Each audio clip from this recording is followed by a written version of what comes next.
Greetings and salutations, friends, family, listeners, followers, stalkers, all the good stuff.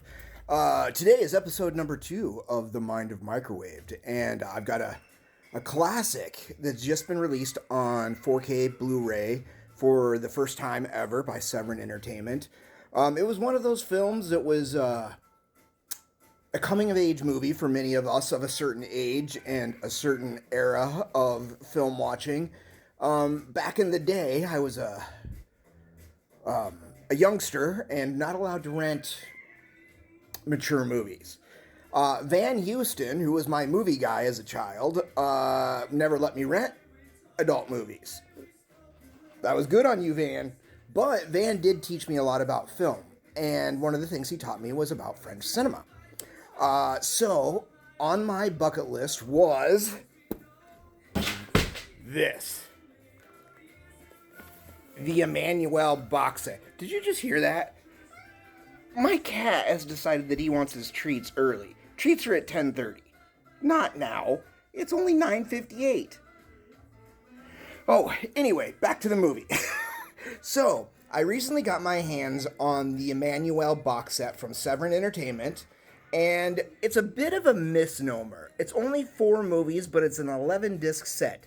I thought there would be far more movies in here than there are, so Severin, I'm a little disappointed in your advertising on this, because out of the 11 discs, only 4 are the films on 4K, and the rest are Blu-ray, and the 11th disc is the soundtrack, which is cool for me, but other people may not like that.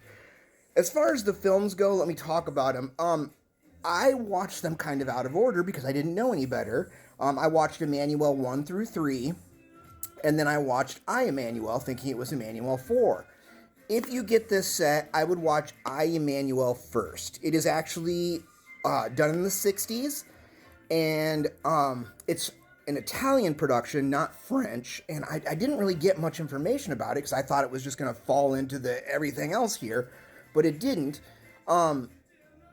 I, Emmanuele is very different from the other Emmanuele films in that it is an Italian production and it doesn't place the emphasis on the freedom. It's a lot more,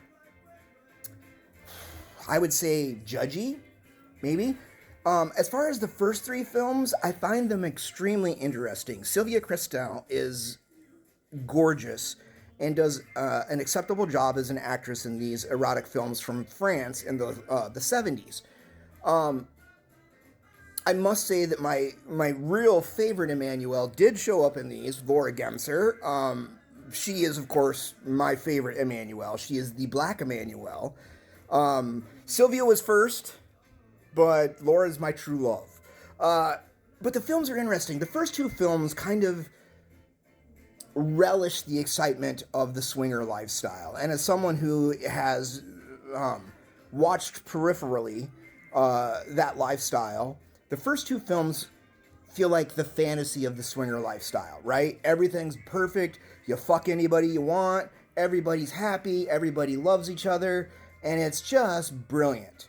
By the time we get to the 3rd film, Emmanuele is tired of fucking with no love.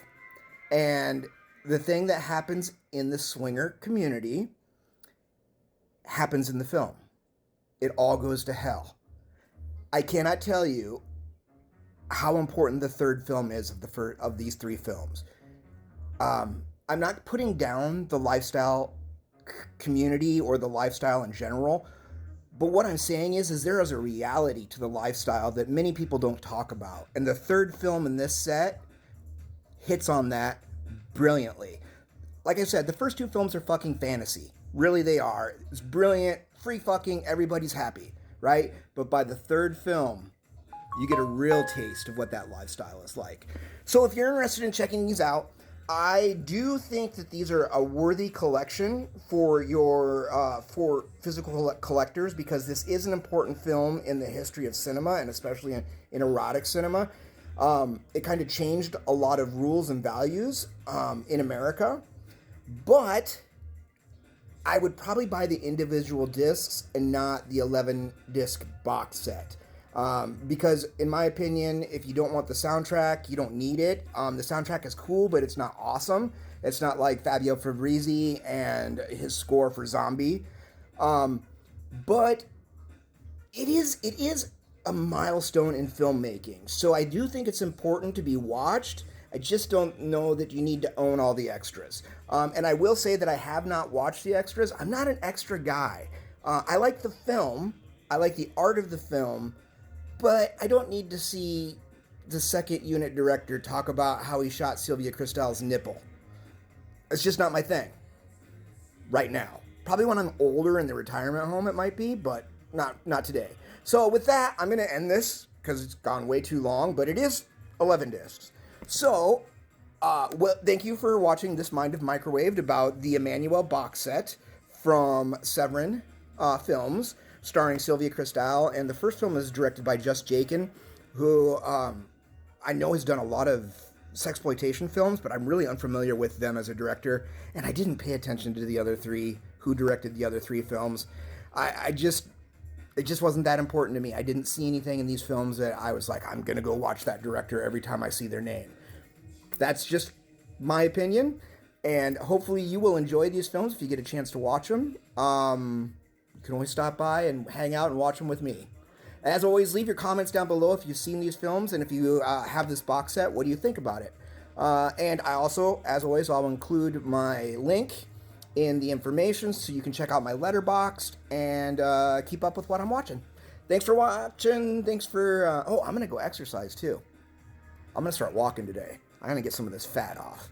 So, have a great day, everyone. We'll talk to you later, and thanks for watching The Mind of Microwaved.